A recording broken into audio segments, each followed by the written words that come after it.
Besoj se jeni në dieni që kryetari i PDK-s Bedri Hamza ishte në Amerikë dhe i zhvilloi disa takime me rrethin e ngushtë, deri diku të ngushtë të presidentit Donald Trump. Kjo vizitë u interpretu si e befasishme, dhe kështu është, sepse nuk ishte e lajmëruar, dhe u cilësu si shumë e rëndësishme. Por e rëndësishme nuk ishte. Ishte në fakt potencialisht skandaloze dhe potencialisht e tmerrshme për PDK-n. Që ju tregoj pse. Hamza në postimet e tij shkruan se ka pas agjendë mjaft intenzive. Mirë po, njerëzit të cilët i ka taku, i takojnë veç një grupi. E ai grup njihet si grup mashtruesish ideologjik, si grup ekstremistësh ideologjik, si grup cilët nuk kanë bëjnë asgjë me miqt tradicional të Kosovës në Shtetet e Bashkuara të Amerikës.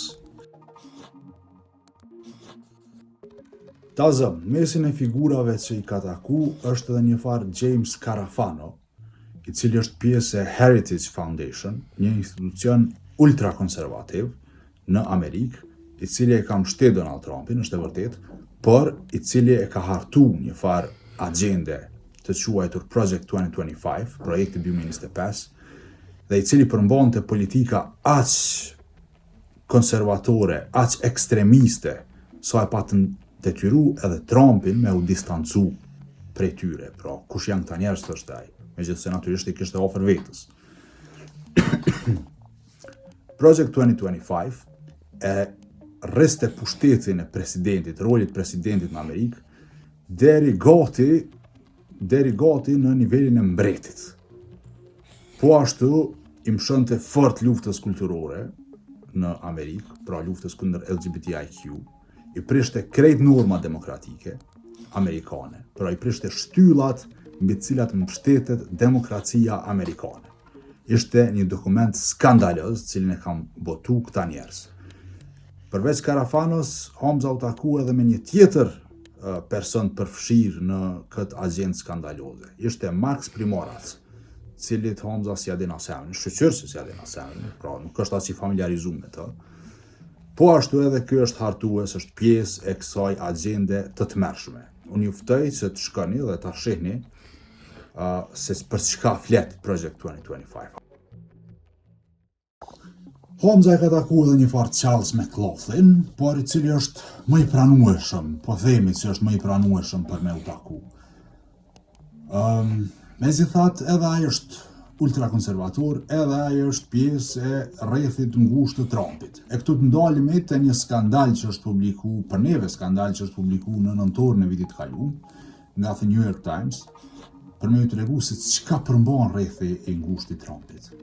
Aty tregohej që 1.6 milion euro i kishin marrë një firmë e konsulencës prej një njeriu të Trumpit, ku bënte pjesë edhe një farë mashtruesi i dënuar për shpërlarje të parave, Paul Manafort, i kishin marrë nga Shqipëria, pra nga Sali Berisha. Pse? Pikërisht me këtë farë agjendën e çuditshme që me u ndihmu prej Amerikës, e cila s'ka të bëj asgjë me neve, sidomos nuk ka të bëj ky grup konservatorësh skandaloz që është aktualisht afër pushtetit, s'po themi në pushtet, është afër pushtetit në Amerikë.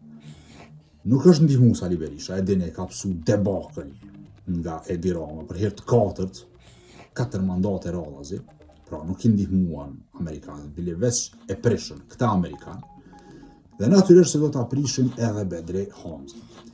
Mund të kemi respekt për gjuhën e Hamzës, për gjuhën tolerante, jo polarizuese, për qëllimet e tij të dukshme, që janë qëllime të mira sa i përket demokratizimit të Kosovës, por ai është taku në Amerikë, kur e përmend intensitetin e agjendës tij. Ai është taku në Amerikë veç me njerëz që kanë agjendë antidemokratike, sipas standardeve tona bile në Kosovë. Pra, nuk ka gjetë kohë me u taku edhe me njerëz, për shembull, me miq të vërtet Kosovës, me demokrat, po edhe me republikanë që tash janë jashtë pushtetit, janë të dëbuar prej këtyre ekstremistëve që aktualisht janë afër pushtetit. Çka po don Bedri Hamza me këta njerëz? këta nuk janë Amerika. Këta janë konservator, ultrakonservator. Këtu ndoshta mund ta kuptojmë edhe lëvizjen e tij me bashkimin e Eman Rahmanit.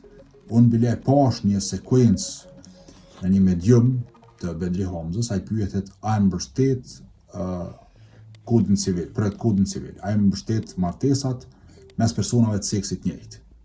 Ai thot unë e dua familjen, jam njeri familjar e kështu me radhë. Pra ai nuk thot eksplicit jo, por përgjigja e tij qartë azë nënkupton jo. Pra unë jam njeri familjar, ai thot familja është kryesorja. Pra është përgjigje e Eman Rahmanit. Pra mos po e ndjek tash edhe këtë njëjtën agjend sikur këta njerëz ekstremistë që i ka taku në Amerikë, sikur Eman Rahmani. Hey, faleminderit që e keni bërë subscribe kanalin tjetër, përkundër që keni pas e kemi sulmu se cilin der politik të Kosovës, vazhdimisht, pra nuk jemi me agjend, nuk jemi kundër dikujt specifikisht, jemi pro demokratizimit të Kosovës, veç pro kësaj. Bëjeni subscribe nëse mundeni, like ose share, punojmë vullnetarisht, pas një cent. Kaq, faleminderit shumë.